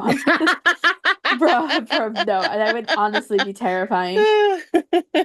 Characters that I'd like to see in Genshin. Honestly, I'd love to see Cloud come into Genshin. But also in Final Fantasy X, there's a character of Titus, and like he finds out his dad is this evil creature named Sin, which I find interesting because we have Sin here, you know, original Sin, great Sin, all the Sin. And Titus is actually already proven to be able to time travel and jump, you know, the world. So I'd love to see a Final Fantasy character. Squall owns my heart. He's from Final Fantasy VIII. So they would be really fun. They still kind of give you like the fantasy-esque vibes that you get. So that'd be cool to me. I don't really play other story-based games that much, so that would kind of fit into this kind of scenario. I have started Zenless, so I guess maybe a Bangbu would be kind of cute. And they would fit because they would be like best friends with the Aranara. What about you, Brandon? First of all, I want to challenge that we can't have Horizon back because I love Aloy. Oh my god. Just bring Aloy back. No. I'm speaking for Hoyo on this one. That's so rude. No constellations. That's your answer is just you want Aloy so you can get constellations, or? Well, no, I just love Aloy. Like I want Aloy back. So she's already there. So like she is there. There should be something. At least a constellation. But it would be weird. Like you could, well, yeah, no, she could be in a story because she could be in everybody's story. Just randomly, like, be funny if you were just like playing, like, say like we're in Natlan and just Aloy just kind of walks around in the background behind a scene and be like, wait, what the fuck is she doing here? Yeah, I would love that. That would be such an amazing Easter egg, honestly. And I'm going to throw it out there. I've never played them, but I know a lot about the stories. I would think that a Fire Emblem character would be good, or a Dragon Age character, Brandon, right? Like, you play Dragon Age. But I'm terrified that the fandom would rip it apart like they did Aloy, which makes me not want a Dragon Age character involved. Okay, I will all right. say, if we're gonna go like anime based, anyone from Attack on Titan would be really fun. Oh, yeah, that's true. Oh my God. Wait, what about Toru from Fruits Basket? What if she was in the game? I thought about her, but I mean, what would her weapon be? Love? I think she'd be like Barbara, like a healer, like a catalyst healer of some sort. Oh, Avatar, The Last Airbender. Hello. They had a Fortnite collab, so we could just bring that in with Fortnite. That would be perfect. Elements, Or you made me just think, because you brought up anime, Inuyasha would be really cool to see brought in. Buffy. Stop it. Buffy and Giles. Willow. Yes, I would love it. They would kill Rosaria, though. Sorry, Tiff. She's a vampire. The vampire. Yeah. Or they'd at least mistake her as a vampire. They'd be like, oh, we gotta kill her. And then she bleeds. And they're like, damn it, Faith 2.0.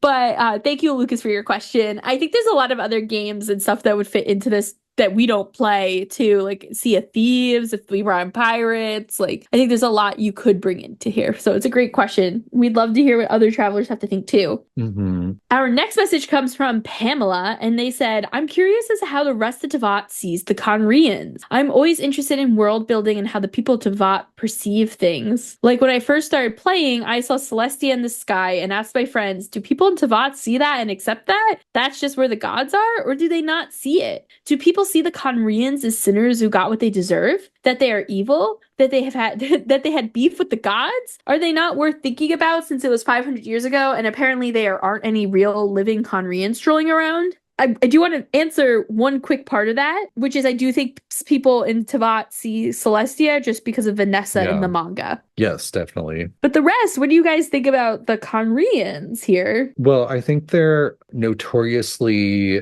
looked at as bad by the rest of Teyvat. Yeah, definitely. Yeah. People know about the fighting and stuff that happened at the Cataclysm. Like people went from even Mondstadt down, like they were all involved in stuff. And I think that it would be human nature to have resentment toward the Conrians if the problems started with them and then they lost all these people in the fighting and stuff. And in some ways, they're gods, they're archons, even if they didn't know it. Yeah, I mean, you have this godless nation underground. Meanwhile, like everyone else is like above ground worshiping gods. And then the godless nation has all these monsters spill out and basically end the world. So they're very upset by that. And just last week in our Pari episode, we sort of touched on this a little bit where the Lost Darshan, they came and like worked together with the Schwanenritter, even though Conrians were thought of as bad. The Darshan really took in the people of Conria. They looked at them as heroes and did take them in. Yeah, at least the Schwanenritter. Yeah, at least the Schwanenritter. They're the only Conrians they knew, I guess, right? Yeah. And I will say in modern times, the only Conrians that we know of for sure are Kaya. We know how Diluc reacted when he found out that Kaya was a Conrian ancestor. He tried to kill him, so that's great. Then we also know that Capitano is Conrian. I'm not going to say much more there because spoilers, we're not getting there until next week. And then we also have Piero, who we've never met IRL.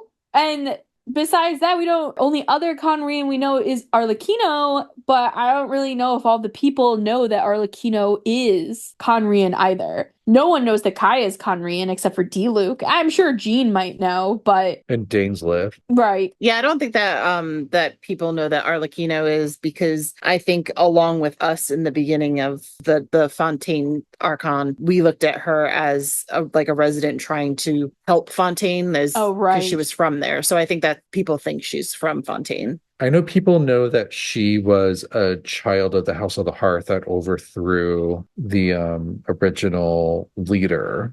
But yeah, I don't know if it's well known that she's from Conria. I forgot that she told us that she was Fontanian and that most people think that. Yeah. And then the only other person who's like remotely Conrian that we've met is Albedo. And no one knows that he's Conrian at all because no one knows he's made of chalk even. I mean, is he Conrian or is he Dragon Spinian? Well, his mother is Conrian. Yes. His creator is Conrian, and he is created using Conrian alchemy. So that makes him Conrian, I think. I mean, I don't think he was like born from the blood of Durin.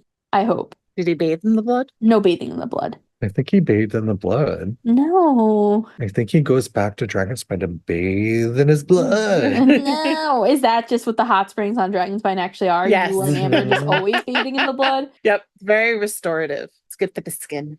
I do want to say, too, that we don't know of any Conrian tribes, and we've actually recently talked about that. When we had Emerald from the Resonance on, we were talking about, Conrians in the wild, and the assumption that they're somewhere. Wild Conrian. Yeah, the wild Conrians, I don't know if I've ever told you guys this story, but I have a French bulldog, as most of you know. He's sassy. He wants me to die. He's basically my Ahau. Mm-hmm. And one day I was talking with my cousin, and he was like, imagine that French bulldogs were wild animals, and you could be driving down the street and just see a wild pack of French bulldogs running down the road. And I think about that. Wait, how does this relate? Because Conrians are just wild people. Yeah, they're just wild animals running around. Like a pack of French of Conrians. So you think that Cosgrove, your dog, is Conrian? Yep. Mm-hmm. I think that's what we just figured out. Cosgrove, are you Conrian? He opened his eyes like, stop talking to me. Do you see the time? But we did talk a little bit with Emerald about that, because there is the assumption that there actually are Albrique Conrians somewhere, because they left Kaya, and Kaya talks about like hanging out with people. Mm-hmm. Like he has a few memories of his childhood. So we do know that they're somewhere. All the remnants of the Anfortis family. Yeah. Well, you know what it makes me wonder, though, is if all the Conrians are in Shnezhnaya. Mm-hmm. Because we know that quite a few Harbingers are from Conria. So why wouldn't they be accepted over there? Yeah. Or are they just all dead / in the Abyss Order? I mean, that too. But I'm going to hope not. They're just all living in the Abyss at this rate. I think there's like a bunch of them down in Conria that are like just still hanging out there. Behind the door. There could be, as long as they didn't leave, right? They didn't turn into monsters. Mm-hmm. But that being said, I do think that's all the time we have for today. Thank you, travelers, for a lot today. We went through the entire Teyvat timeline from Neuvillette's eyes today. And that's only a teaser of a timeline yet to come, right? If you like this episode and you'd like to see more, please email us at talesoftevatpod@gmail.com. You can also let us know there what topics you'd like to see in the future, what topics you never want to see, and what you didn't like about this episode. If you also want to talk to us, you can feel free to follow us on Instagram, Tales of Teyvat Pod, or on Twitter, Tales of Teyvat. You can also give us a rating on any of your podcast listening platforms, or feel free to buy us a cup of coffee on Ko-fi, where all the proceeds and cups of coffee go to paying for our editing software, our web hosting, and maybe, just maybe, buying one of us a cup of coffee. Not me, because I don't like coffee, but I'll happily take a tea. Oh, it's for me. Buy me a cup of coffee. You can buy Tiff a cup of coffee. Tiff. Or you could buy Brandon and I a Diet Coke. Whatever you prefer. Or an iced chai latte. You can get that for Brandon. I don't want that. I take Diet Pepsi, preferably. Oh, I like Diet Pepsi too. We're both Pepsi people. I do prefer Pepsi. Oh my God, me too. We're very different from I other know. people. We're like the minority, right? Like Pepsi is just softer. We just lost half of our listeners. So you know what's funny though? I like Diet Pepsi, but I like regular Coke. Oh, okay. I don't like Diet Coke and I don't like regular Pepsi. That makes sense to me. I'm not like a fan of regular soda. It's like too sweet for me. But there's something about Pepsi that's just like softer. Yeah, I don't know Diet how to- Pepsi it's softer it's sweeter than Diet Coke. Yeah, but a regular Coke is like way too sweet. I don't know how to explain it. But anyway, please don't unfollow us because of our soda preferences. Sorry, we know that there are Diet Coke nerds that are like freaking out. Yeah, and we'll drink a Diet Coke, Oh, I love a Diet Coke. especially if you buy it for us. So Oh, coming back to Change wrap our it up to minds. coffee. Buy us a Diet Coke. the caffeine helps me edit at 1 a.m. I'm sure these guys are tired of getting my messages at like 1:30. Oh no, I love it. I love it. I wake up in the morning and I'm like, oh, let's look at Feenie's messages from when she was editing last night.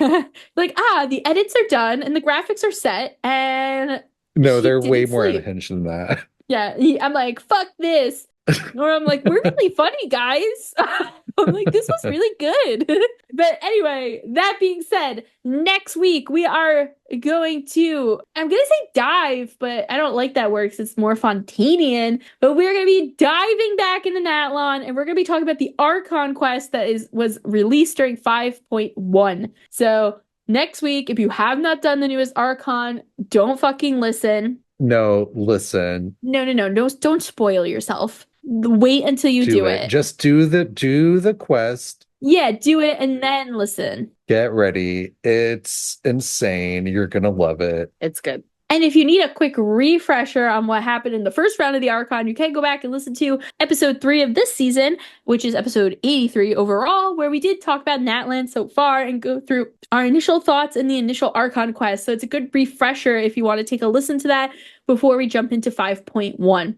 Otherwise, safe journeys, travelers. We will see you next time. Bye.